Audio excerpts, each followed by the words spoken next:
सो hey guys, आज हम computer fundamentals के टॉपिक कंप्यूटर जनरेशंस के बारे में डिस्कस करने वाले हैं। तो अगर आप एक आईटी के स्टूडेंट हैं तो ये वीडियो आपके लिए काफ़ी ज़्यादा इंपॉर्टेंट होने वाली है। सो जुड़े रहिए वीडियो में अंत तक। सो हे गाइस, मेरा नाम है राजन पांडे और स्वागत है आप सभी का आईटी स्टेशन में। So without wasting any time चलिए वीडियो को स्टार्ट करते हैं।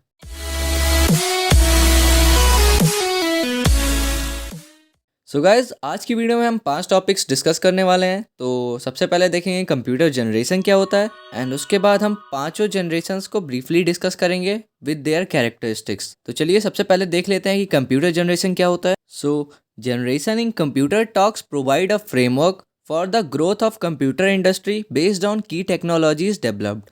सो guys, generation basically computer technology के ग्रोथ को डिफाइन करता है और साथ ही साथ जनरेशन जो होता है वो कंप्यूटर के स्ट्रक्चर और स्पीड के ऊपर बेस्ड होता है। एंड गाइज, अभी तक हम लोग टोटल 5 कंप्यूटर जनरेशंस के बारे में जानते हैं। तो गाइज चलिए आगे उन पांचों कंप्यूटर जनरेशंस के बारे में ब्रीफली डिस्कस करते हैं with their characteristic. So guys, हमारा फर्स्ट जनरेशन जो था वो 1942 से 1955 तक था। तो the first generation computers were manufactured using vacuum tube. तो फर्स्ट जनरेशन के जो कंप्यूटर्स थे उन्हें वैक्यूम ट्यूब्स के थ्रू बनाया जाता था। It was the only high speed electronic switching device available in those days. तो उस समय में सबसे ज़्यादा high speed electronic switching device vacuum tube ही अवेलेबल था। तो इसी के थ्रू फर्स्ट जनरेशन का कंप्यूटर बनाया गया था। The vacuum tube computers could perform computations in millisecond were known as first generation computer। तो जो वैक्यूम ट्यूब कंप्यूटर्स थे वो किसी भी कंप्यूटेशन को मिली सेकेंड्स में परफॉर्म करते थे, जिससे कि उन्हें फर्स्ट जनरेशन कंप्यूटर कहा जाता था। तो चलिए इनकी कैरेक्टरिस्टिक्स के बारे में देख लेते हैं। तो फर्स्ट कैरेक्टरिस्टिक्स आ जाती, they were the fastest calculating device of their time. उस समय का सबसे ज़्यादा फास्टेस्ट कैलकुलेटिंग डिवाइस यही था, जो कि मिली सेकेंड में किसी भी कंप्यूटेशन को परफॉर्म करता था। सो गाइज, हर जनरेशन के कैरेक्टरिस्टिक्स में मैं सिर्फ 4 कैरेक्टरिस्टिक्स को ऐड कर रहा, अदरवाइज वीडियो काफ़ी ज़्यादा लंबी हो जाएगी। तो तकरीबन एक जनरेशन के पीछे 10 से 12 कैरेक्टरिस्टिक्स हैं। तो बाकी की कैरेक्टरिस्टिक्स आप अपने बुक या क्वेश्चन बैंक से देख लीजिएगा। सेकेंड है, they were too bulky in size requiring large room for installation. So guys, उस जमाने के वैक्यूम ट्यूब कंप्यूटर्स को इंस्टॉल करने के लिए हमें पूरा का पूरा एक रूम चाहिए होता था। The vacuum tubes emit large amount of heat and burnt out frequently, hence the room in which these computers were located had to be properly air conditioned। Vacuum tubes जो होती थी वो अगर उन्हें यूज़ किया जाता था ज़्यादा देर तक तो वो काफ़ी जल्दी हीट हो जाती थी और जल जाती थी। तो इससे क्या होता था कि जिस रूम में वो कंप्यूटर्स इंस्टॉल किए जाते थे वो प्रॉपरली एयर कंडीशन होना चाहिए, वहाँ पे एसी लगी होती थी ताकि ज़्यादा हीट ना करे और वैक्यूम ट्यूब्स जल्दी जले ना, क्योंकि अगर वैक्यूम ट्यूब्स जलती थी तो उसका मेंटेनेंस कॉस्ट काफ़ी हाई होता था। एंड हमारा फोर्थ कैरेक्टरिस्टिक आ जाता है, each vacuum tube consumed about half a watt of power. Since a computer typically used more than 1000 vacuum tubes, power consumption of these computers was very high. तो पर vacuum tube half watt power consume होती थी। तो इससे क्या होता था कि ये काफ़ी ज़्यादा पावर कंजम्पशन करता। तो इसका एक ये ड्रॉबैक था कि वैक्यूम ट्यूब कंप्यूटर यूज़ करना मतलब कि हीट को भी झेलना पड़ेगा और साथ ही साथ हमारा पावर कंजम्पशन भी सबसे ज़्यादा लेता था। तो चलिए अब बात कर लेते हैं अपने सेकेंड जनरेशन कंप्यूटर के बारे में। तो हमारा जो सेकेंड जनरेशन कंप्यूटर था वो था 1955 से 1964। So John Bardeen, William Shockley and Walter Brattain invented a new electronic switching device called transistor at Bell Laboratories in 1947। तो जिस समय हमारा देश आज़ाद हुआ था उस समय जॉन वार्डन और विलियम शॉकली और वॉल्टर ब्रेटन ने एक नया इलेक्ट्रॉनिक स्विचिंग डिवाइस बनाया था जिसका नाम था ट्रांजिस्टर। तो देख लेते हैं ट्रांजिस्टर क्या होता है। Transistor soon prove to be a better electronic switching device than vacuum tubes due to their properties. तो ट्रांजिस्टर जो था वो हमारा बेटर इलेक्ट्रिक स्विचिंग डिवाइस था in compare to vacuum tubes. तो उनकी प्रॉपर्टीज से चलिए जान लेते हैं कि कैसे वो बेटर था। So they were smaller than a tube. तो हमारा जो ट्रांजिस्टर था वो वैक्यूम ट्यूब के कंपैरिजन में काफ़ी ज़्यादा स्मॉल था। एंड सेकेंड पॉइंट है, they were less expensive to produce. और इन्हें बनाने में ज़्यादा खर्चा नहीं था, वहीं हमारा जो वैक्यूम ट्यूब था वो काफ़ी ज़्यादा एक्सपेंसिव था। थर्ड हमारा है, they were highly reliable as compared to tubes since they had no parts like filament that can burn out. तो जैसे हमारा वैक्यूम ट्यूब कंप्यूटर था उसमें क्या होता था कि उसमें फिलामेंट्स होती थी, तो ज़्यादा अगर हीट होता था तो वो फ्रीक्वेंटली बर्न आउट हो जाता था। पर यहाँ पे कोई ऐसा पार्ट ही नहीं था ट्रांजिस्टर में जिससे कि वो जल्दी से बर्न हो सके। तो ये एक प्लस पॉइंट था सेकेंड जनरेशन कंप्यूटर में। They dissipated much less heat as compared to vacuum tube. तो सेकंड जनरेशन के कंप्यूटर फर्स्ट जनरेशन कंप्यूटर के कंपैरिजन में काफ़ी ज़्यादा लेस हीट इमिट करते हैं, तो ये भी एक प्लस पॉइंट था सेकंड जनरेशन कंप्यूटर में। तो चलिए जान लेते हैं थर्ड जनरेशन कंप्यूटर के बारे में। सो थर्ड जनरेशन कंप्यूटर जो था वो 1964 से 1975 तक था। तो in 1958 Jack St Clair Kilby and Robert Noyce invented the first integrated circuit. तो सन 1958 में जैक सेंट क्लेयर किल्बी और रॉबर्ट नॉयस ने एक ऐसा डिवाइस इन्वेंट किया जिसको हम इंटीग्रेटेड सर्किट कहते थे। तो integrated circuits are consisting of several electronic components like transistor, resistor, capacitor grow on a single chip of silicon, eliminating wired interconnection. So integrated circuit एक सिलिकॉन चिप होता था जिसके अंदर हम कई सारे कंपोनेंट्स को असेंबल करते थे, एज लाइक ट्रांजिस्टर हो गया, रजिस्टर हो गया, कैपेसिटर हो गया। आईसी चिप के अंदर हम कई सारे इलेक्ट्रॉनिक कंपोनेंट्स को असेंबल करते थे। तो it become possibly to integrate up to 100 components on a single chip.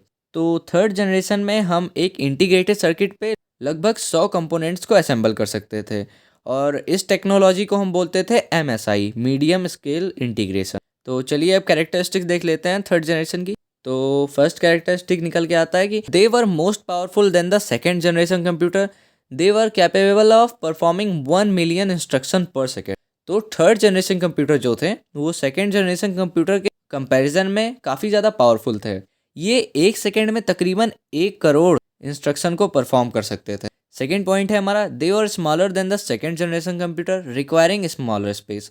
तो थर्ड जनरेशन के कंप्यूटर्स सेकेंड जनरेशन कंप्यूटर्स के कंपैरिजन में काफ़ी ज़्यादा स्मॉल थे। एंड थर्ड पॉइंट हमारा आता है, they consume less power and dissipated less heat than second generation computer and it still required to be properly air condition. तो हमारा जो थर्ड जनरेशन का कंप्यूटर था वो सेकेंड जनरेशन कंप्यूटर के कंपैरिजन में लेस हीट इमिट करता था, बट फिर भी जिस रूम में ये रखा जाता था वहाँ पे एयर कंडीशन रिक्वायर्ड होता था। सो हमारा फोर्थ पॉइंट आ जाता है, they were more reliable and less prone to hardware failure than second generation computers requiring lower maintenance cost. So third generation के कंप्यूटर में हार्डवेयर फेलियर होना बहुत ही कम होता था सेकेंड जनरेशन के कंपैरिजन में, और इसका मेंटेनेंस कॉस्ट भी कम था in comparison to previous generation. So हमारा फोर्थ जनरेशन कंप्यूटर था 1975 से 1989। सो गाइज ये जो टाइम आपको दिखा रहा है 1975 से 1989, ये ज़रूरी नहीं है कि एग्जैक्ट टाइम यही हो, क्योंकि हर बुक्स में अलग अलग होते हैं। तो हो सकता है कि आपके बुक में थोड़ा सा 1-2 साल आगे 1-2 साल पीछे हो सकता है। नहीं तो आप लोग कमेंट करने लग जाएं सर कि ऐसा नहीं होता है कि इस वाले जनरेशन का ड्यूरेशन इतना था, आपने गलत लिखा हुआ है। तो हर बुक्स के अलग अलग ड्यूरेशन होते हैं। So fourth generation computers lead the era of large scale integration when it was possible to integrate over 30,000 electronic components on a single chip, followed by very large scale integration VLSI when it was possible to integrate about 1 million electronic components on a single chip. So guys हमारे fourth generation computer में large scale integration technology use होती थी। सो इसमें हमारा जो single chip होता था ना, उसमें तकरीबन 30,000 इलेक्ट्रॉनिक कंपोनेंट्स को असेंबल कर सकते थे उस टाइम में। एंड लार्ज स्केल के साथ साथ वेरी लार्ज स्केल टेक्नोलॉजी भी यूज़ होती थी। तो इसमें क्या होता था, इसमें तकरीबन 1 करोड़ इलेक्ट्रॉनिक कंपोनेंट्स को असेंबल कर सकते थे on a single chip. This process developed a micro processor, it started a new social revolution, personal computer revolution. तो जो ये VLSI टेक्नोलॉजी थी, इसने माइक्रो प्रोसेसर का इजाद किया। तो इससे क्या हुआ कि एक नया रेवोल्यूशन स्टार्ट हुआ, वो था PC रेवोल्यूशन। तो उस ज़माने से PC बनना स्टार्ट हो गए थे, एज एप्पल सेकेंड PC हो गया, TRS-80 हो गया, IBM PC, ये सब उस ज़माने के डेवलप्ड किए गए PC थे। सो चलिए कैरेक्टरिस्टिक्स देख लेते हैं। सो गाइस पहला कैरेक्टरिस्टिक्स निकल के आता है, PC were smaller and cheaper than other mini computer. ये फोर्थ जनरेशन के जो हमारे कंप्यूटर्स थे वो अदर जनरेशन के कंपेरिजन में काफ़ी ज़्यादा चीप थे। एंड सेकेंड पॉइंट हमारा निकल के आता है, the area in which PCs were located, no air conditioning required for PCs। तो PC में ऐसा कोई सीन नहीं था कि वो जिस रूम में रखे वहाँ पे हमें AC का रिक्वायरमेंट है। तो ये एक प्लस पॉइंट था in comparison to our previous generations. And third point हमारा निकल के आता है, they consumed less power than third generation computer. तो ये थर्ड जनरेशन के कंपैरिजन में कम पावर्स को यूज़ करता था। फोर्थ पॉइंट हमारा आता है, graphical user interface enabled new user to quickly learn how to use computer. तो फोर्थ जनरेशन की एक ये भी खासियत थी कि इन्होंने अपने कंप्यूटर्स में GUI डेवलप किया था, ग्राफिकल यूज़र इंटरफेस। जैसे कि अभी आप विंडोज़ यूज़ करते हैं तो आपको दिखता है माई कंप्यूटर हो गया और सारे ऐप्स दिखते हैं, तो इसे हम GUI कहते हैं। तो यूज़र उन्हें जब देख सकता था उससे वो आसानी से कंप्यूटर का यूज़ करना सीख जाता था। तो ये एक बहुत ही बड़ा प्लस पॉइंट है फोर्थ जनरेशन कंप्यूटर में, ग्राफिकल यूज़र इंटरफेस। तो चलिए बात कर लेते हैं अपने फिफ्थ जनरेशन कंप्यूटर की, जो कि हमारी प्रेजेंट जनरेशन भी कही जाती है। So guys, fifth generation computer 1989 से स्टार्ट हुआ और अभी तक चल रहा है। In fifth generation computer, there's an increase in power of microprocessor chips and increase in capacity of main memory and hard disk continued during fifth generation. So fifth generation computer totally microprocessor पे based थे और इनकी जो storage capacity थी वो other generations के comparison में काफ़ी ज़्यादा बढ़ा दी गई थी। और इन जनरेशन्स के कंप्यूटर में VLSI टेक्नोलॉजी के साथ साथ ULSI टेक्नोलॉजी भी यूज़ होने लग गई, अल्ट्रा लार्ज स्केल टेक्नोलॉजी। तो इसमें क्या होता था, इसमें तकरीबन 10 करोड़ इलेक्ट्रॉनिक कंपोनेंट्स को हम एक सिंगल चिप पे असेंबल कर सकते थे। तो ये सुन के काफ़ी वियर्ड सा लगता है, लेकिन हाँ, एक सिंगल चिप पे तकरीबन 10 करोड़ इलेक्ट्रॉनिक कंपोनेंट्स को असेंबल किया जाता है आज के टाइम में। And this ultimately resulted in availability of very powerful and compact computers architecture in fifth generation. तो आपके जो कंप्यूटर्स आते हैं वो काफ़ी ज़्यादा कॉम्पैक्ट होते हैं। एज अभी ले लीजिए, आपका जो लैपटॉप होता है वो काफ़ी ज़्यादा अफोर्डेबल होता है और उसे आप आराम से कहीं भी कैरी कर सकते हैं। सो फिफ्थ जनरेशन को हम प्रेजेंट जनरेशन बोलते हैं। सो अभी हम जो कंप्यूटर्स और लैपटॉप्स यूज़ कर रहे हैं ये बेसिकली फिफ्थ जनरेशन के हैं। तो चलिए देख लेते हैं फिफ्थ जनरेशन की कैरेक्टरिस्टिक्स क्या क्या होती हैं। सो फर्स्ट पॉइंट निकल के आता है, portable PCs called notebook computers are much smaller and handy than PC of fourth generation, allowing users to use computing facility even while travelling. तो अभी जो फिफ्थ जनरेशन के पीसी हैं वो काफ़ी ज़्यादा हैंडी होते हैं, तो उन्हें आप कहीं भी आराम से कैरी कर सकते हैं। कहीं भी आपको जाना रहता है, ट्रैवल करना रहता है, तो आपने अभी देखिए लैपटॉप आते हैं, लैपटॉप आपने उठाया और कहीं भी लेके चल दिए। तो काफ़ी ज़्यादा कॉम्पैक्ट पीसीज बनने लग गए फिफ्थ जनरेशन में। एंड सेकेंड पॉइंट निकल के आता है, they consume less power than their predecessors do. So जो फिफ्थ जनरेशन के कंप्यूटर्स हैं वो अपने प्रीवियस जनरेशन के कंप्यूटर्स के कंपैरिजन में काफ़ी कम पावर को कंज्यूम करते हैं। एंड थर्ड पॉइंट निकल के आता है हमारा, more user friendly interface with multimedia features make the system easier to learn and use by anyone including children's.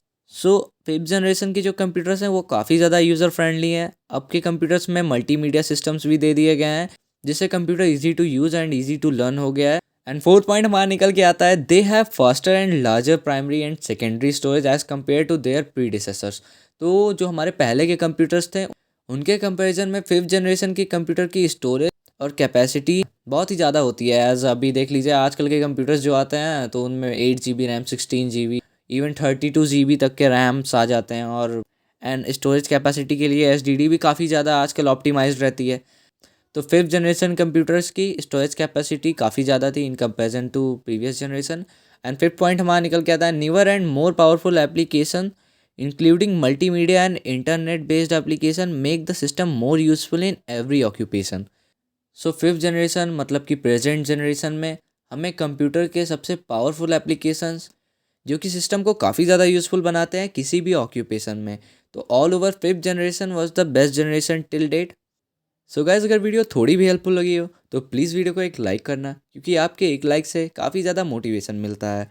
And अगर अभी तक चैनल को सब्सक्राइब नहीं किया है तो यार फटाफट से चैनल को सब्सक्राइब करो, क्योंकि हम इस चैनल पे ऐसे ही IT सेक्टर से रिलेटेड स्टडी वीडियोज़ और साथ ही साथ इंटरेस्टिंग फैक्ट्स इस चैनल पे लाते रहते हैं। और हाँ, बेल आइकन को ऑल पे ज़रूर कर लेना ताकि हम जैसे ही कोई नई वीडियो अपलोड करें वो पहुँचे आप तक सबसे पहले।